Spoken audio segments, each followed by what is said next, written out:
some noise for next act, the fantastic Sandeep Totlani.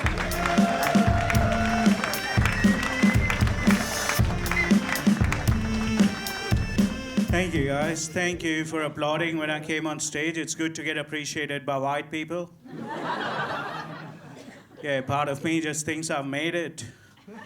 And then I go back home to my wife and she's like, no sex for you tonight. And I'm like, yeah, haha, fucking reality. No. But as some of you can tell from my accent or the way I look, I am also from India.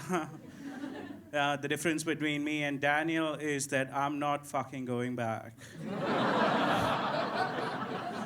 I just got my citizenship. I'm here to stay, bitches. Yeah, that's good. Thank you. No, I moved to Australia 8 years ago, guys. When I first moved here, I moved to Brisbane because I love racism. I was like, I'm gonna get the organic shit. Now that pseudo shit from Sydney, Sandeep, you're going to the source. And Brisbane has not disappointed so far, I'll tell you that much. I was there for 7 years. I tried to get my citizenship there. It didn't happen. The government was like, we don't have no jobs for immigrants over here. We need you to move regional. So now I live on the Gold Coast. You know how privileged you gotta be for Gold Coast to be regional? That's some white privilege bullshit. I do not understand that. That is true, isn't it? Fuck yeah. One brown lady in the front row. Thank you. That is all the approval I need. Sorry? Indian as well? Ah, fuck that. Yeah. You should come to my show, not to this. What the fuck are you doing here? Now, as I said, like when I first moved to Australia, like, you know, I was having trouble settling down because things were not the same that I was used to back in India. Like, you've got the traffic lights, we've got the cows in India. You have the life sentence, we've got arranged marriages over there. You have a show about arranged marriages, Australia. It's your largest selling TV show, Married at First Sight. Well done on that. Yeah, my culture is your entertainment. Yeah, I was pretty pissed off when Married at First Sight first came out. I was like, if I want to watch that shit, I'll go home watch my parents.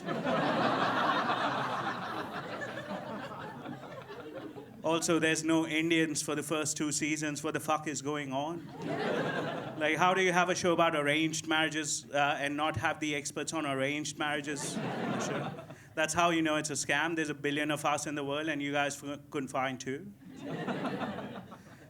And there's like so many things that were weird to me when I first moved to Australia. Like, you've got the kangaroo crossing and koala crossing signs, but they're all in the 80 and the 100K zones.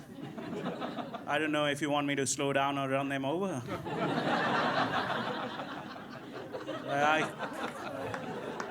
I keep hitting these koalas on my path. I like to think it's a population thing. We do that with people in India. We got 1 billion of them. They keep fucking reincarnating. Might as well have a little fun with it, eh?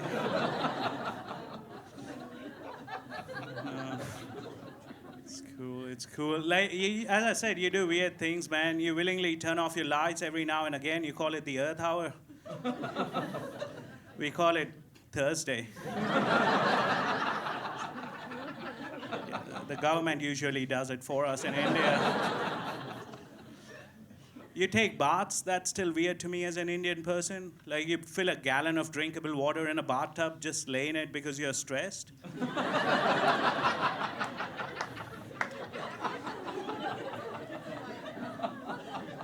Go fuck yourself.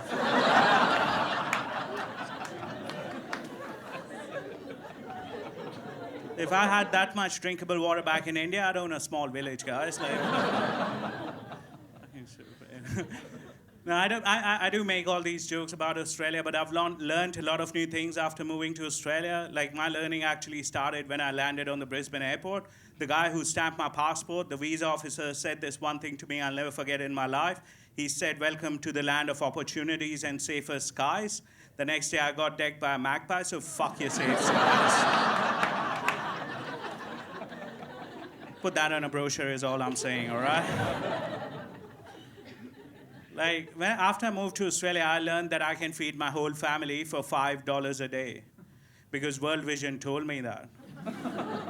They came knocking on my door. Michael from World Vision, this is his whole spiel, right? He's like, mate, do you drink coffee? I was like, of course. Do you think I'm a lunatic?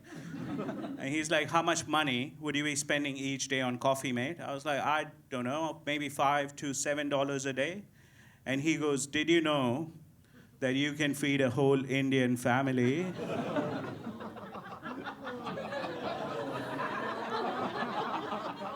for $5 a day?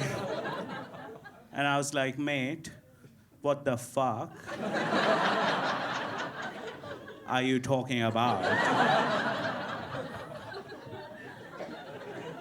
Because I had been paying full price until now. So.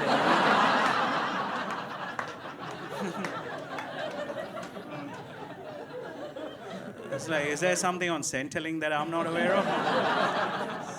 Tell me. Yeah. Like before I met my wife, I was trying to date exclusively white women because I wanted to get back for colonization. And I learned something at the time, like, you know, you girls, you're lovely, you're beautiful, but you're into some weird shit sexually. And I was not ready for that culturally. I'll give you an example. I was on this one date, everything was going well, so we went back to her place and she started talking dirty to me. She was like, I've been a really naughty girl, what are you gonna do to me? I was like, look, you're white, I'm on a visa, I'm not gonna do shit.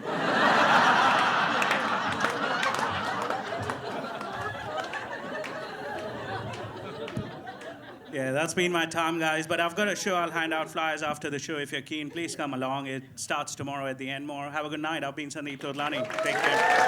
Sandeep Totlani!